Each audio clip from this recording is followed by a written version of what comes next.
ಕೇಂದ್ರ ಸರ್ಕಾರವು ಕರ್ನಾಟಕ, ಮದ್ರಾಸ್, ಕಲ್ಕತ್ತಾ ಹಾಗೂ ಮಧ್ಯಪ್ರದೇಶ ಹೈಕೋರ್ಟ್ಗಳಿಗೆ 30 ನ್ಯಾಯಾಧೀಶರ ನೇಮಕಾತಿಗೆ ಅಧಿಸೂಚನೆ ಹೊರಡಿಸಿದೆ.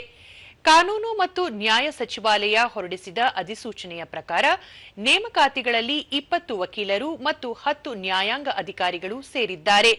ಒಟ್ಟು 15 ನ್ಯಾಯಾಧೀಶರನ್ನು ಮದ್ರಾಸ್ ಹೈಕೋರ್ಟ್ಗೆ, 8 ಜನರನ್ನು ಕಲ್ಕತ್ತಾ ಹೈಕೋರ್ಟ್ಗೆ, 6 ಜನರನ್ನು ಕರ್ನಾಟಕ ಹೈಕೋರ್ಟ್ಗೆ ಮತ್ತು ಒಬ್ಬರನ್ನು ಮಧ್ಯಪ್ರದೇಶ ಹೈಕೋರ್ಟ್ಗೆ ನೇಮಿಸಲಾಗಿದೆ.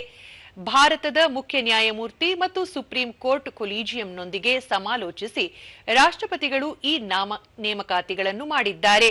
ಈ ನೇಮಕಾತಿಗಳು 4 ಹೈಕೋರ್ಟ್ಗಳಲ್ಲಿನ ಖಾಲಿ ಹುದ್ದೆಗಳನ್ನು ಭರ್ತಿ ಮಾಡಲು ಹಾಗೂ ಬಾಕಿ ಇರುವ ಪ್ರಕರಣಗಳ ವಿಲೇವಾರಿಯನ್ನು ಸುಧಾರಿಸಲು ಸಹಾಯ ಮಾಡುತ್ತದೆ ಎಂದು ನಿರೀಕ್ಷಿಸಲಾಗಿದೆ.